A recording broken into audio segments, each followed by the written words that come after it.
Assalamu alaikum warahmatullahi wabarakatuh. Alhamdulillah wassalatu wassalamu ala rasulillah sallallahu alaihi wasallam. Ndugu zangu wafuatiliaji wa program mbalimbali katika channel hii ya Huda TZ, nikaribisheni tena katika program hii, program muhimu sana, program ya kiibada, program ambayo inafanyika kuanzia tarehe 13 ya mwezi wa 6 hadi tarehe 20 mwezi wa 6 mwaka 2025.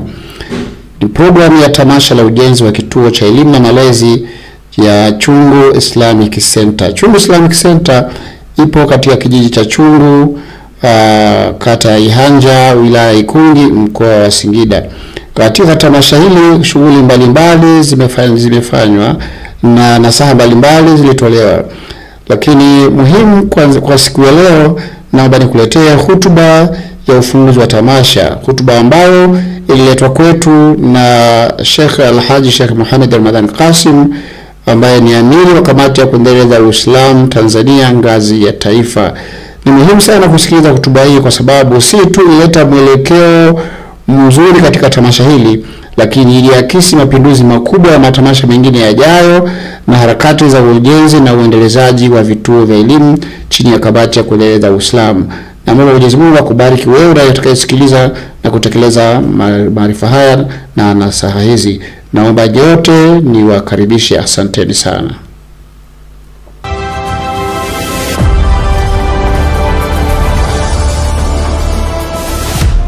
Alhamdulillahi hadana bihadha wama kunna lihtadiya lana min qablu. Wassalatu wassalamu ala rasulillahi sallallahu alaihi wasallam.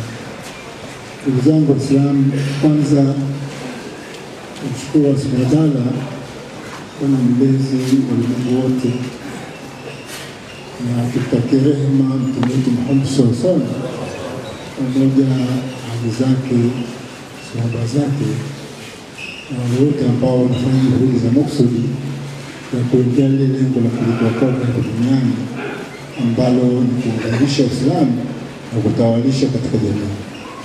Tuombe Allah Subhanahu wa Ta'ala atujalie tu miongoni mwa hao tukafanya kazi mpaka mwisho wa maisha. Naam, alimradi tamasha ni aina yake. Sasa nikumbusha, tusema mwaka huu tutakuwa na tamasha la aina yake, tamasha maalum. Tusema ni tamasha maalum kwamba tutaanza saa 12. Tamasha la kwanza kujinyanyua kwenda mbele. Labda kwanza, kabla sijaendelea, tuzingatie yale ambayo tumepata katika zile aya za Qur'an, zile aya za kitangulizi. Tusichukue zile. Sasa kwa kuongeza, vile vile nikumbushe kwamba sisi tumetikia wito wa Mwenyezi Mungu Subhanahu wa Ta'ala alipotuambia kwamba aliwepo kundi umma kama usomaji aya ambao watafanya kazi ya kuingania heri wa mshemema katika zamani. Na kwanza lazima tujue katika sasa hizi ya kuwa umma, mshapo wa umma ni jambo muhimu sana. Na ili tuweze kuwa umma, kama tulivyoeleza kwa Mwenyezi Mungu asema, je, unakuaje, utapokeaje? Na hali na kitabu cha Mwenyezi Mungu mnakisoma na mna mtume mnaye. Sasa vitu vya kwanza pamoja kusoma elimu zote za mazingira, lazima swala la elimu ya mwongozo kwetu jambo la kwanza, ndio la msingi kwetu. Na ndio maana sasa tunasema ili tuweze kwenda huko mbele, lazima tuanze na vituo. Sisi wenyewe tusome, lakini leo tuna vizazi vyetu visome. Kwa hiyo tujue kwamba ni jambo la kwanza. Kwa hiyo katika pale ambapo tutakuwa tunakosea ni pale tukapotaka kufanya hii kazi tukaacha misingi yake, hatutafika. Nakumbusha. Kwa hiyo kwa nini haya tamasha? Je, ni kitu cha kufanya kitu tuonekane tunajenga? Hapana, ni kitu cha msingi sana. Kwa sababu Mwenyezi Mungu Subhanahu wa Ta'ala mwenyewe katika kumtaka Adam na kizazi chake kwaje hapa duniani wafanye kazi yake, alianza kwanza kumpa Adam majina ya vitu vyote, akamfundisha. Amweka kwenye darasa, kwa vyote alikuwa kwenye darasa lake, yeye mwenyewe akamfundisha wala maadama al-asbahu. Lakini baadaye akaja duniani akasema haitoshi, lazima tukuletea mwongozo. Hiyo elimu inayokupa lazima uiende na mwongozo. Utajenga, utakuwa injinia, mtakuwa daktari na nini, lakini udaktari na mwongozo. Sasa ukija hivyo vyote vitakuwa vipatikane katika vitu vyetu hivi. Naam. Kwa hiyo Nabii Adam alayhi salam na kizazi chake ambao nakusudia kuwa mahalifa, kwanza elimu ilitangulia hapa duniani kabla hajafanya chochote. Kwanza ameumba tu, hajafanya chochote, kaambiwa nenda peponi mkale, bado akafundisha majina yote. Ameshika hapa duniani hapo, ushikeni humo utakujia ni mwongozo. Huyo ni Adam alayhi salam ambaye ndiye baba yetu na ndiye mtume wa kwanza ambaye kuja kusimamia kazi hii ya kusimamisha Uislamu katika dunia. Anakuja mtume wa mwisho, tunapata taswira ile ile. Amehangaika sana Mtume sana katika kipindi chake. Of course alikuwa ameandaliwa kilihama. Tunasema aliandaliwa miaka yote tangu azaliwa, alikuwa anaandaliwa kwa mtume. Kama Adam alivyo moja kwa moja akaletwa kama anaitwa duniani pale pale. Na yeye aliandaliwa kiasi kwamba akafika mahali kutaka kuibadilisha jamii yake. Jamii ya kidhalimu iwe jamii ya furaha na amani, jamii ya uadilifu. Mtaifanyaje? Ile jambo likakaa kwake. Akashindwa kukaa nyumbani. Akatoa kwenda kule kama alikuwa na shida ya chakula. Mzimu alijalia kawa tajiri. Alikuwa miongoni mwa matajiri wakubwa katika Maka kupitia kwa Bi Khadija. Na wakatoa pesa sana kukomboa yatima wale walikuwa na shida sana, walikuwa wanatoa pesa zao kuwasaidia wale mmoja mmoja. Lakini kaonekana mpaka lini? Kaonekana kuna haja ya jamii nzima ifanywe kazi. Kabla aende pangoni akatafute msaada wa Mwenyezi Mungu ambaye ndio yupo kilahamu kwa Mwenyezi Mungu yupo ndiye kwa msaada. Lakini katika ukaa kule kwa miaka miwili alikwenda pale kutafuta kuomba dua kwa Mwenyezi Mungu ampe solution, ampe suluhisho la jamii. Akakaa miaka miwili akaletewa solution. Solution alilonalo ambalo linamtoa pangoni ni ikra ismi rabbika alladhi khalaq. خلق الإنسان من علق اقرأ وربك الأكرم الذي علم بالقلم علم الإنسان ما لم يعلم. هي yote tunafahamu. Kila msanii alikuwa afahamu hii, lakini ndio msingi wake huo. Anaambia soma kwa ajili ya Mungu. Soma kwa ajili ya kusimamisha dini, ndio maana yake. Ikra bismi rabbika. Sio kusoma kwa bismillah. Kila kitu tunataka tuanze kwa bismillah sawa, lakini atakuwa soma ikra bismi rabbika. Ni kusoma kwa ajili ya kusimamisha dini. Kwa hiyo tunatakiwa tusome chemistry, biology kwa ajili ya dini. Mtu yote atakasoma kama tafsiri, asema yote ile atakayesoma si bismillah. Akasoma kwa ajili ya mambo mengine. Akasoma ile akataja ili apate mali kwa mfano, au msomi apate heshima. Asema yeye mkiama hatapata harufu ya pepo. Hata harufu ya pepo hatapata mtu huyu alisoma, ambaye kwa ajili ya manufaa yake binafsi, sio kwa ajili ya umma, kwa ajili ya kusomesha dini. Kwa hiyo tukasema na sisi tufanye hili jambo, lazima tuende na kuanza na vituo. Mtume mwenyewe kutoka pangoni, hakurudi pangoni tena. Baada ya kusoma hizi aya akatoka sana kwenda kwa Bwana Arkam ambao ndio alikuwa na wasa wakati ndio wasilimu watu, wakakaa pale akaanzisha darasa lake pale.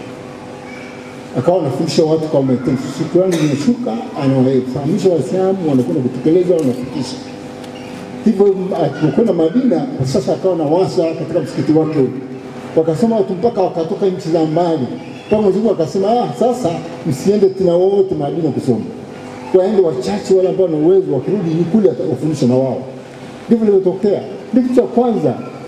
Kwa hiyo tukasema hivi tu tulifanye kitu cha kwanza. Kwa hiyo ndio asili ya matamasha yetu haya.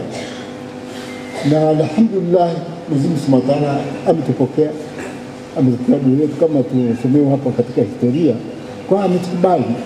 Kwa sababu hapa kweli ilikuwa ni kambi ya fisi.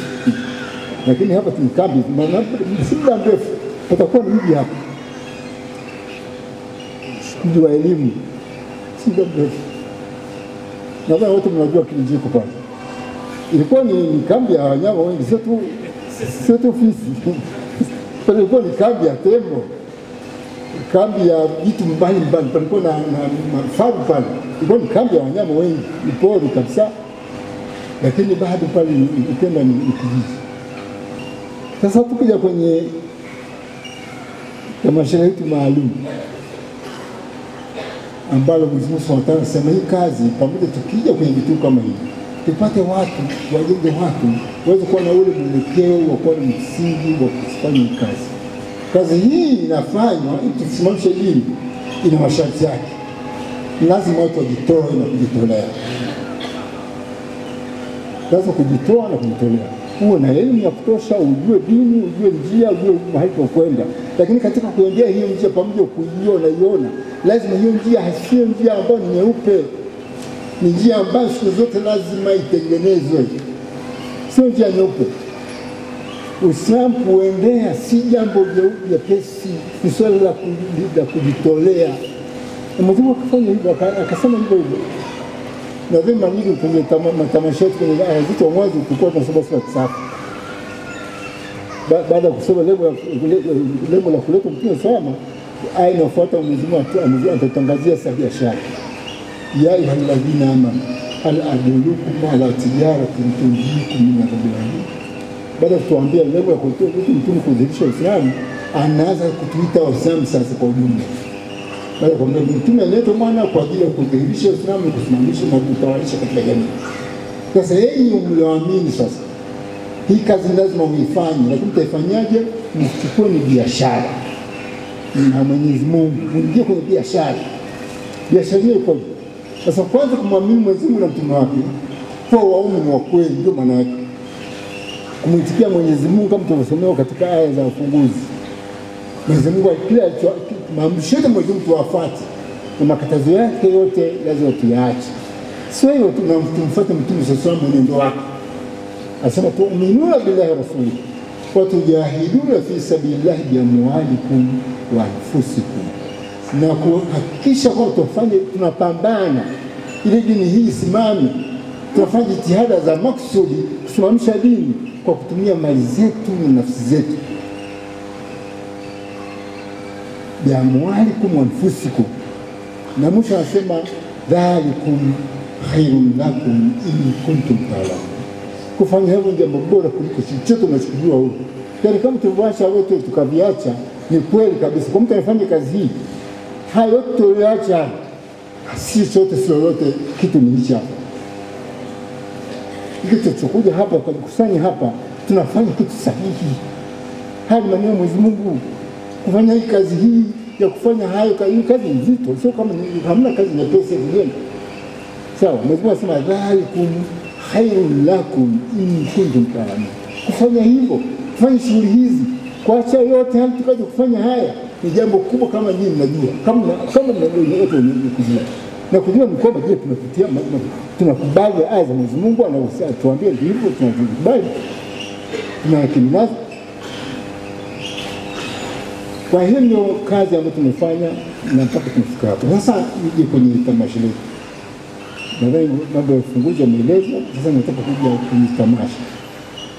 Sasa tumeambiwa tutoe mali zetu na nafsi zetu ili kazi hii iende.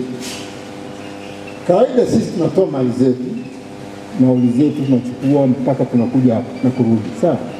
Tunatoa. Tunakuja hapa tunatoa na nguvu. Siku nzima, wiki nzima tutakuwa hapa. Sawa? Lakini bado kulingana na uhalisia, kulingana na mahitaji, bado hivi vitu ni kama mrefu sana. Nadhani na wetu hapa Mbezi alikuwa anitetea, jamani msione bwana kwamba hii jamaa tu hatujafanya, jamani tuna mambo, yani tumeshikwa, jamani tunahangaika, sio kwamba tumelala. Ni kweli, yani nasema kweli, lakini huu wingi wetu huu mmoja wetu huu kinchi tunashindwaje? Hii jambo sio tu Singida. Hatutulipoanza tukaitangazania hapa, sio kwamba tumeingia watu, sisi tunataka nchi nzima hiyo hivi. Sisi tunataka kusimamisha Uislamu katika jamii, sio Singida, sio Morogoro, sio Mbeya. Uislamu kote, yani na hatusemi kwamba Uislamu kote na huku ni Singida peke yake. Ama Dar es Salaam peke yake, haijakuwa nchi. Ni kila mpaka kwenye kata kwa hali nzuri ya Uislamu, si ndio? Lakini tuanze kwenye mkoa tu na uongozi mpaka uje kwenye kata. Ndio lengo. Kila mahali kuna hali nzuri. Lakini sasa hivi tukio ambao ni kama ni vituo sasa ambavyo viko vichache ambavyo tutatujengea nguvu ya kwenda mpaka chini. Nataka tufanye kwa pamoja. Alafu huko chini wenyewe tushafika hatua chini. Kila mkoa kwa mfano tutasimamia sasa. Tushaipa nguvu itasimamia katika mkoa. Mkoa nao utakwenda kwenye wilaya na tutasimamia mpaka kwenye kata. Ndio tunatoka hivyo ifike hapo. Sisifanye kama tunajaribu jambo la kwetu, tusimame. Ni kitu cha hakika yani. Sio kitu cha kujaribu. Hii kazi tufanye kwa kujaribu. Kwa hiyo tukasema bado ule mmoja wetu hatajitumia vizuri. Tumesomewa aya hapa. Mwenyezi Mungu anasema tushikamane pamoja. Tukapewa mfano wa East Africa Muslim Welfare. Kwamba watu wafika hata kinchi wakasema hata Tanzania tunavyoanza kulingana na ugumu tushirikiane kikubwa. Angalau East Africa kulingana na mazingira yetu yalikuwepo ya kisiasa wakati ule. Na wakati in fact inachukua ujio kidunia. Lakini sasa hatuwezi kwenda ghafla kwenye dunia. Kama hatuwezi kwenda ghafla kwenye nchi nzima, lazima tuanze kwenye vituo, si ndio? Na si lazima tuanze kwenye nchi hivyo baadaye tutafika manji nchi zikienea tutafika dunia. Lakini lazima tufike kwenye dunia. Kwa sababu tunataka kusimamisha Uislamu dunia nzima. Tu ni super power kama tunaacha super power, Uislamu kama super power. Lazima turudishe Uislamu kuwa super power. Na si mtu mwingine atakayefanya ni wewe. Usianze kwa Uislamu tasimama na mtu mwingine ndio atakayokuwa super power. Tutajenga sisi super power, ule nguvu tutajenga sisi. Kila muumini ndio atakayojenga hiyo nguvu kwa namna yake. Kwa Mwenyezi Mungu akatueleza kwa namna hii. Kana mbuniano, kana kwamba ni jengo likamatana barabara. Ametupigia mfano wa jengo. Kwa majengo lina vitu vingi sana. Lakini vyote vinashikamana kwa pamoja, kila kitu sehemu yake, jengo linakuwa imara. Na sisi tunataka ndio tunataka kufanya hivi. Sasa tunajiuliza hivi leo hii kulingana na hali tuliyofikia, watu mpaka kinchi, watu ambao shikamaneni, wengine ushirika utakuwa na nguvu. Sisi tunashindwa. Mambo ya biashara, lakini hata kinchi watu wanajua kwamba watu wakishikamana pamoja wanaweza kufanya kitu. Hata serikali inasaidia, itasaidia vikundi. Tulisaidia vikundi, anajua watu wakiungana lazima wanakuwa na uwezo. Dunia tunavyoongea sasa hivi kuna watu wamejiweka ni vikundi vidogo, ni watu wachache, lakini wameshikamana kidunia, wanatutawala. Na wanatutawala kwa uchumi, wanashika dunia nzima, uchika uchumi ndio wanaongoza. Uchumi ni power. Sisi tunashibaje kushikamana pamoja? Mara nyingi nasema labda siku hii labda msijui. Siku zote nilikuwa nasema inakuwaje mtu sisi Waislamu tunazikana kulingana hali tuliona hayo. Mtu mmoja hatuna uwezo mkubwa. Tumaskini. Lakini kwa umoja wetu hatuna umaskini wote. Lakini unafikiri yaliyo kwamba Uislamu sisi tu hawa tunaitikia huko. Na kumbuka hapa sisi tumekuja kuwakilisha watu wachache. Sisi ni watu wachache tuwakilisha wengi. Sawa? Lakini hapa tuko kwa mfano. Tukasema kila wiki bwana tuchangie shilingi 1000. Sawa? Hapo tuko zaidi, mimi nafikiri tukiweka tukiratibu vizuri tuko zaidi tunaweza kufika hata karibu 1000. Karibu milioni tunaweza kufika tukifanya jitihada. Sawa? Tukachangia kituo kwa mfano hiki kikajengwa 1000 tu. Naona pesa ndogo sana, mtu akitoa hamna jasho. Tena hivi tunaokuja hivi ndio tunapata jasho sana. Yaani hamna tamasha haya ya kuja ni muhimu kuja. Ili tukae pamoja tuelezane kwa pamoja. Lakini tunawezekana tukakaa kule tulokaa tukachangia kituo kwa pesa yani kwa jambo kwa urahisi sana. Wala hutachukua gharama kubwa ya nauli uliokusanya mwaka mzima, hutatoa kiasi hicho. Kila mmoja atatoa kiasi kidogo tu ama nusu ya nauli yake. Akawa anatoka kidogo kila kitu kwa mwaka mzima, kama mtu anasema anawekeza kwa ajili ya nauli ya kwenda kuchunga. Sawa? akatoa kidogo kidogo, unakuta kule inakuwa pesa nyingi sana kiasi kwa kimajenzi. Sasa vile tunataka pesa, na sisi tukichema msingi sehemu kubwa sana inabakia inataka pesa. Ile msingi ni gharama ndogo sana. Ni kweli tunapeleka hata 2500, lakini 500 hata zenyewe hazifikishi popote. Wale ambao wameshaza vituo wakapata hizo 2500 zile, wala hazifikishi chochote. Ukinunua nondo na sementi upandishi ukuta, unakuta unafundisha msingi tu, hata ukuta upandi. Katika majengo yote ambayo tunachimba misingi upandishi ni hata imetana kwa mikoa hivyo. Chukulia 500 kwa mikoa yote ni pesa ngapi katika mambo ya ujenzi? Sawa, tumetoa, lakini tunatoa kwa sababu tukienda bwana tuchangie kidogo ili waendeleze. Tunasema waendeleze ile misingi isifukiwe, waijenge angalau tukija wakati mwingine tuendelee pale, lakini hii misingi isifukiwe, sio waendeleze wamalize kujenga. Kwa nini sasa tuweke utaratibu wa kumaliza kujenga? Hatukasema za mwaka huu bwana tunakuwa na tamasha ambayo hapa nilita tamasha la kihistoria mkoani Singida. Hii tamasha ya kihistoria. Kwa mwaka huu sasa tunakuwa na tamasha la kiuchumi. Tamasha la kiuchumi of course haina maana kutafuta pale ambapo tuko wengi inawezekana, lakini tutafanya tamasha, tukafanya mambo ya kiuchumi. Kwa kifupi, katika tamasha hili kuna kazi zitakazofanyika ambazo zitatupelekea kwenye watu wenzetu wa Shungu. Kwa eneo hili walipata eka 140, sio kwamba kasema kwa kujenga haka tulikuwa Zanzibar, lakini sehemu nyingine wote inabakia kufanya miradi ya kiuchumi. Inaweka vizuri, kasema wafanye miradi ya kiuchumi. Sasa wenyewe wakachagua miradi ambayo ni pesa wenyewe kufanya. Wamechagua mradi wa mbuzi mpaka sasa umeanza kama mfano. Katika tamasha tutaanza kutembelea, tunaweza kutembelea mifuko michache kama mfano tu ili tukija tuone, lakini bado sio kwamba hajakuwa kitala, hawajachagua mbegu nzuri au nini, wanachagua tu kienyeji wafanye wakaanza na kuonekana kama kitu kinawezekana. Inaonekana kinawezekana, bila shaka baadaye tukifunga tutaweza kueleza vizuri. Lakini vile inaonekana kama sasa hivi ni mradi ambao unajulikana sasa hata kinchi na unapigiwa chepuo na serikali. Kuna swala zima la ufugaji wa samaki. Ina unaona kwamba wamehamasika, wanataka nao walifanye. Bahati nzuri wanao maji matamu kisima kwa pale. Na swala tu kupata umeme, na umeme inawezekana wakapata, lakini kwa kuanzia mzee kwa generator wakaweka kwenye mabwawa pale, wakaweka kitu kinachowezekana. Kitaalamu kitu ambacho kwa muda mfupi, lakini vile sasa hivi hapa katika Singida kuna kampeni ya mikorosho.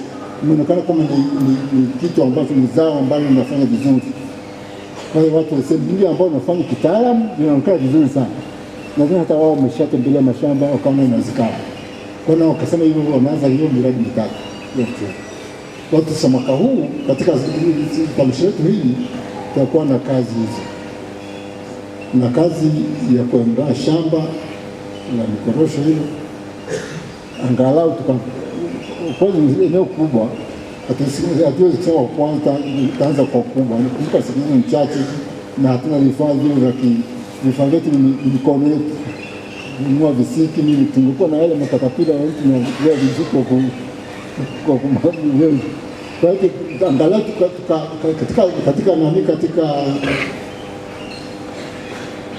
katika malengo yetu angalau tuna eka 10 ambao tunalima vizuri, tunatifua, yaani tunatoa visiki na tupima angalau mashimo tukachimba ya nani.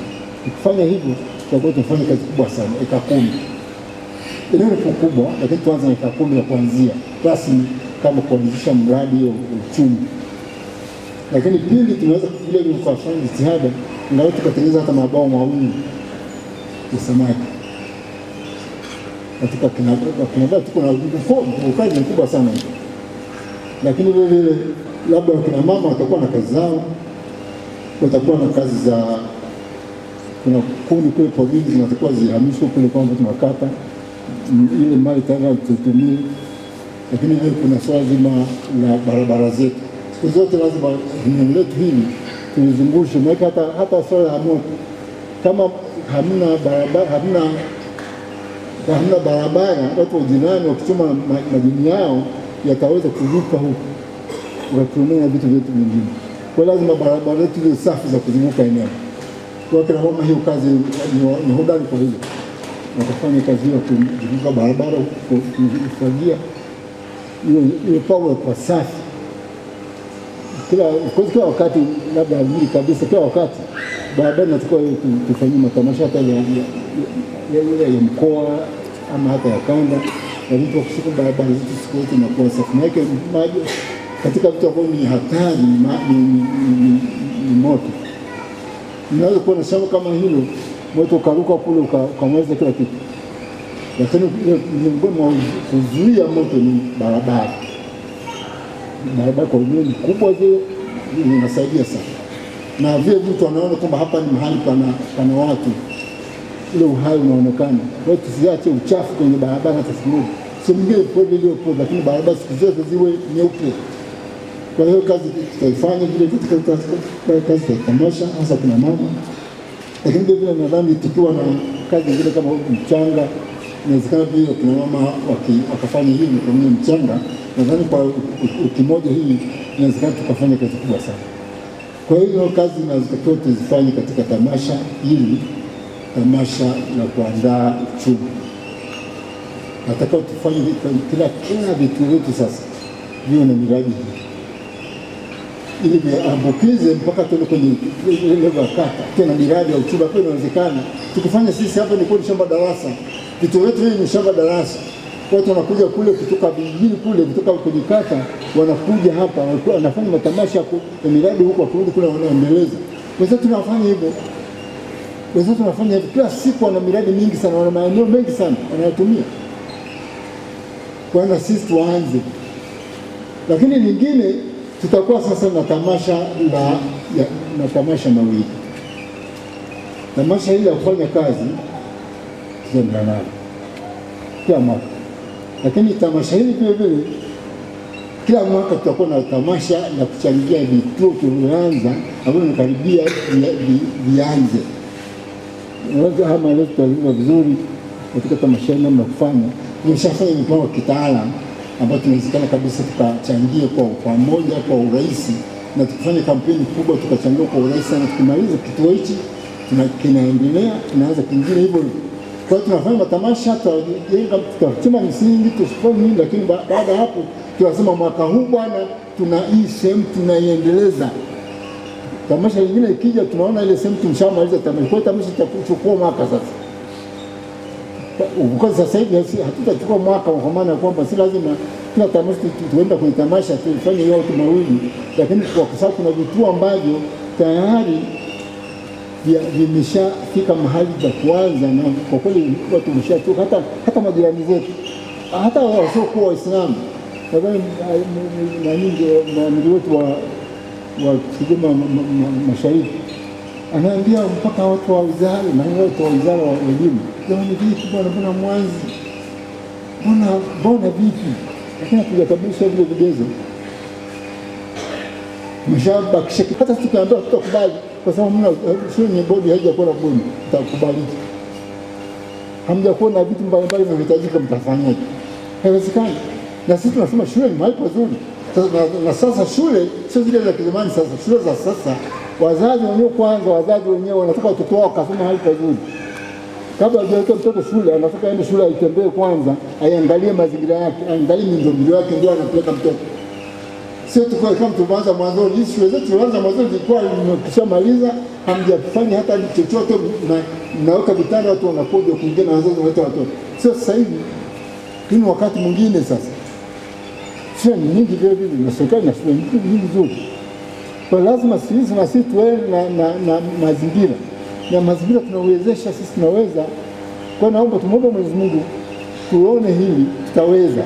Kwa sasa tunakuwa na tamasha mbili amwalikum anfusikum, tutafanya yote, tamasha la kufanya kazi, tamasha la kuchangia kwa fedha kidogo kidogo kwa utaratibu mzuri tukaweka.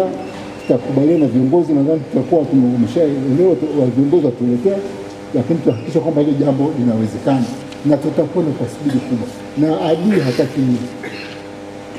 Sasa kuna haja gani ya kuungana tukawa kimoja lakini tusifanye kazi? Tushamwezuna ashajalia kwamba adui tumemshinda, tumekuwa pamoja mpaka hii tunaona pamoja, tunakuwa mahali tunashindana kutoa hela ambayo ni ndogo na kuchagiza wengine watoe kitu ambacho hakimuumizi, yani akitoa hapati kuona kama ametoa.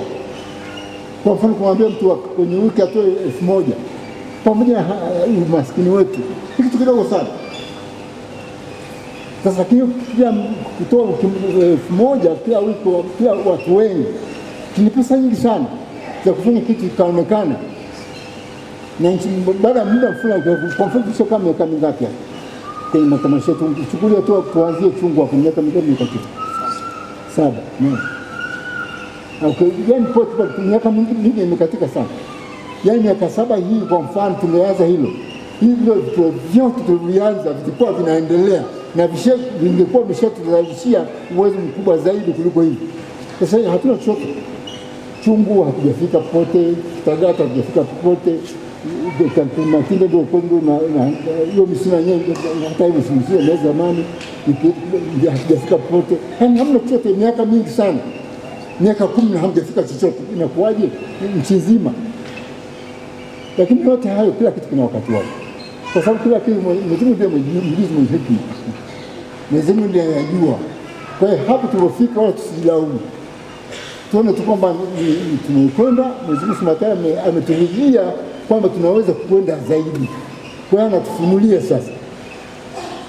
Kwa sababu hata mtume wake kwa mtume mpaka miaka 40. Kwa nini mpaka miaka 40? Sangepa mmoja kwa mmoja pale mtume yeye anapewa pale pale. Kwa nini Nabii Musa alayhisalam aandaliwe kwa kukomboa ni Israeli lakini azaliwe? Na anazaliwa wakati watoto ndio wanachinjwa sasa. Akomboe watu wanaochinjwa, watoto wa kiume na kuacha wa kike hai. Sasa yeye mwenyewe anatakiwa achinjwe. Akanusuriwa pale na Mwenyezi Mungu kwa namna yake. Ili nini? Baadaye kuja kuwakomboa sasa mbele mpita. Yani mtoto anazaliwa akue na Mwenyezi Mungu akamtaja, akafika mahali ana nguvu, anapiga mtu ngumi, anaanguka na kufa hapo hapo. Maana ni kama amekuwa mchukua muda, si ndivyo? Alafu aende sasa kama muda ndio aanze sasa mtume wa Mwenyezi Mungu aanze kukomboa Bani Israeli. Ni hekima ya Mwenyezi Mungu. Kuna kila kitu kuna hekima yake. Kwa hiyo tusichukie. Lakini tunapofika mahali sasa, wewe Musa umekuwa nenda kwa Firauni. Sasa hapo kama tuambiwa nenda kwa Firauni, lazima tuende. Yani tunapofika mahali Mwenyezi Mungu atuletee ilhamu, kwambia nenda kwa Firauni, lazima twende. Na sasa kwa nini Musa akasema na niua mtu pale, natafuta nini? Ambao sina wasiwasi. Sisi tuko pamoja na wewe. Tutakuwezesha. Na sisi Mwenyezi Mungu tuwezesha. Kwa ndugu zangu, hayo ndio maneno la tamasha. Tamasha letu hili tuseme sana maana tuanze kazi.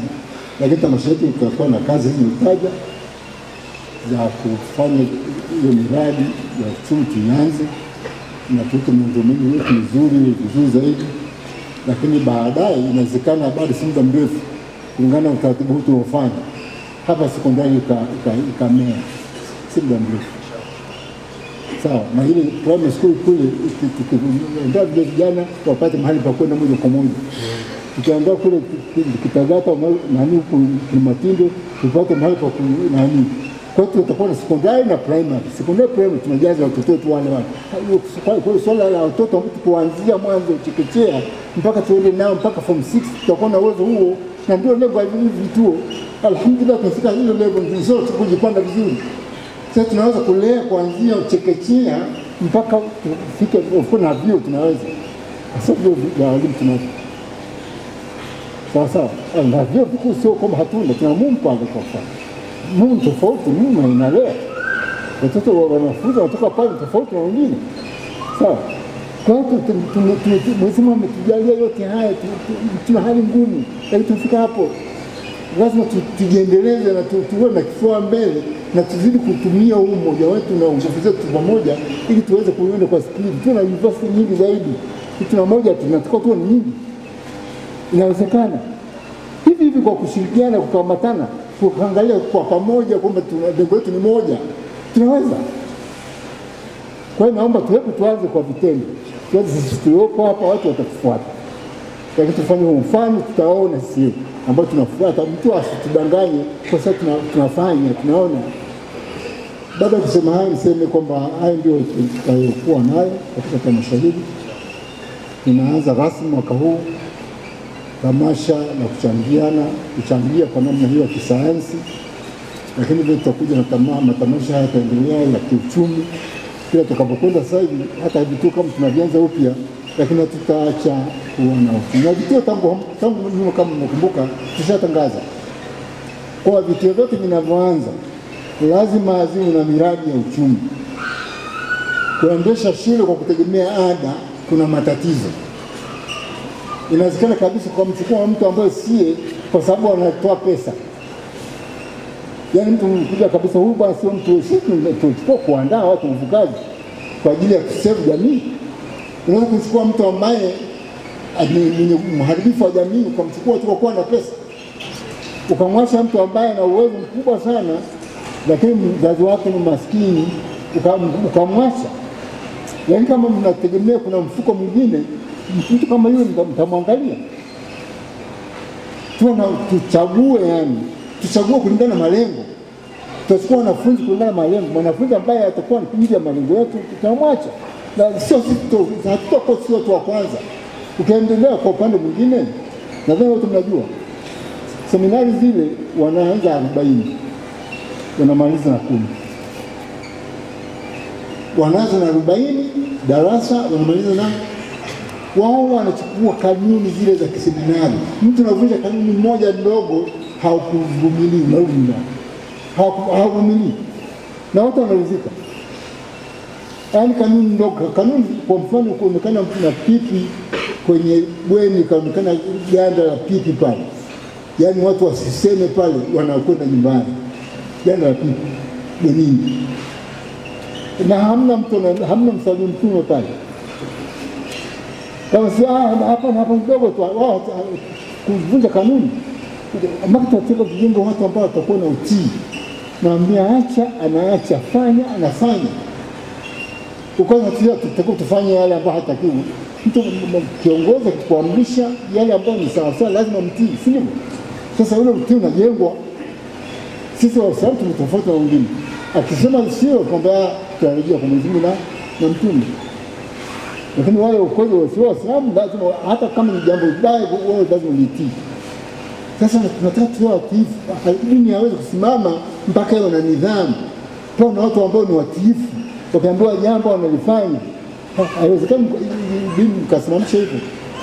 Sasa lazima muandae watu namna hiyo, watakuwa watiifu katika jamii, watakuwa ni waadilifu. Sasa ili kupata watu waadilifu lazima mchuje. Hao ndio viongozi wa jamii. Kwa hiyo kama hatuna uchumi wetu wa kujitegemea, tukategemea school fees, unaona nikimwacha bwana nitafanya shule, itakuwa hamna walimu, hamna wanafunzi, maana sitakuwa napata hela ya kuendeshea. Lakini kama tuna miradi, hapana. Kwa hiyo tunasema kila kitu kinachoanza sasa hivi kiwe na miradi. Kila kitu. Hiyo nadhani ni sera yetu tumeweka kamati ya kuendeleza uhusiano kwa vitu vyetu vyote bwana, havitakuwa vituo ikavu. Kwa sasa hivi nasema rasmi tunaanza sasa, tunasema ile kwa kusema, lakini tunaongea kujenga. Kwa hiyo tunajenga kwa pamoja mpaka tumalize. Tukabidhi kituo, bwana amiri wa mkoa, kituo chako hiki hapa. Sasa lakini wewe utakiendesha mwenyewe, miradi yako hii hapa tunataka tuione. Kazi ya kujenga sio ni ya watu wa pale. Kazi ya kujenga sisi sote. Kwa hiyo kuna mama hii tunajenga shule sisi sote.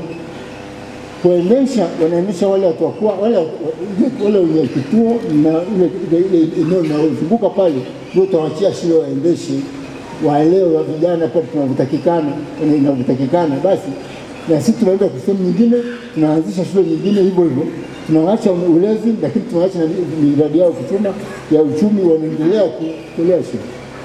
Hivyo ndio mtazamo wetu ambao tutaka tuende nao, na tukaenda nao kwa vyote vile. Mwenyezi Mungu inshallah atuwezeshe tufike huko. Asalamu alaykum wa rahmatullahi wa barakatuh.